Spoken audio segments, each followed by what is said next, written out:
Has Caitlin Clark changed the game between men's and women's sports? Men's sports have historically been much more popular than women's, but that may be changing. A Vox reader asks, why do people pay more to watch men's sports than women's sports? For all of Caitlin Clark's feats on the basketball court, breaking all-time scoring records, taking the Iowa Hawkeyes to 2 national championships, and getting the Indiana Fever to the WNBA playoffs, what might be more impressive is the attention she's captured and the sheer amount of people who want to see her play and are willing to pay top dollar to watch her dish dazzling assists and launch three-point daggers from the logo. In her rookie season, Clark helped the Fever achieve the best attendance in the league, over 17,000 people per game, a 265% increase over last season, and their televised games regularly reached over 1 million viewers per contest. Scalpers were selling tickets outside the arena. At one point in the season, they were asking $250 for a ticket that usually went for under $100, while some secondary market sellers were looking for up to $9,000, CNN reported.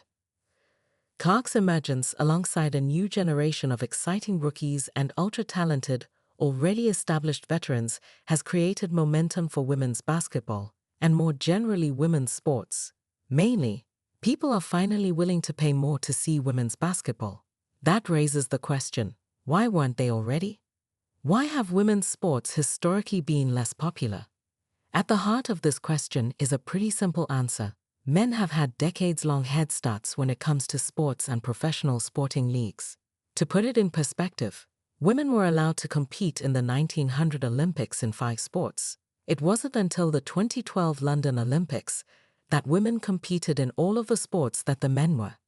Similarly, in the US, experts specifically point to Title IX, the federal law that bans gender discrimination at schools receiving federal aid, and its passing in 1972 as a watershed moment for gender equality in sports.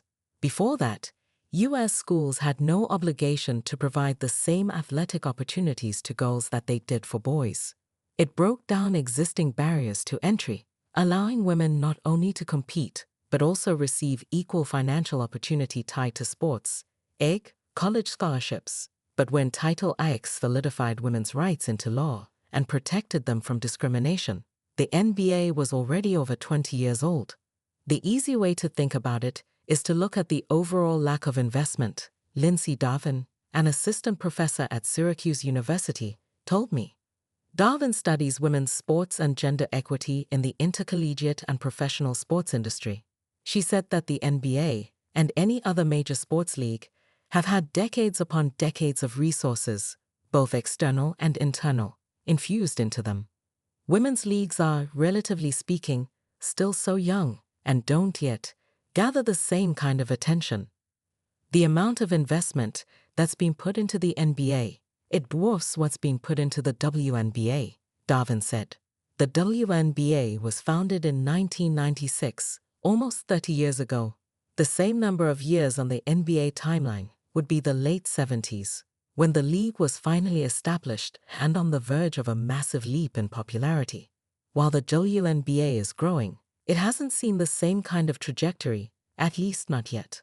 It took decades for teams like the Lakers, Yankees, Arsenal, Bruins, and Packers to become lucrative sports franchises that generate millions in revenue each year and play in arenas and stadiums in front of thousands of people. Some professional leagues count revenue in the tens of billions of dollars. Decades of investment, money, advertising, promotion, television deals, sponsorships, etc., have turned teams and leagues into brand names.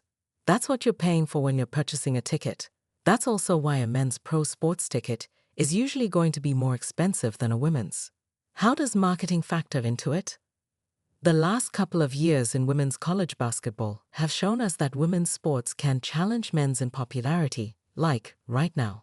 At the 2024 Final Four, tickets for the women's tickets on the secondary market were going double for the price of the men's games. The Caitlin Clark effect was in full motion, and the ratings for Clark and her cohort were at an all-time high. Clark's last 2 games were the most watched in history, averaging close to 14 million, and as The Athletic reported, eclipsed men's sporting events like every World Series since 2019, every NBA Finals game since 2017, and every Daytona 500 since 2006. As a researcher, I don't like to say the phrase that the stars align, because that just seems so kind of out there. But the stars aligning is a piece of it, and that's what happened, right? Darwin said.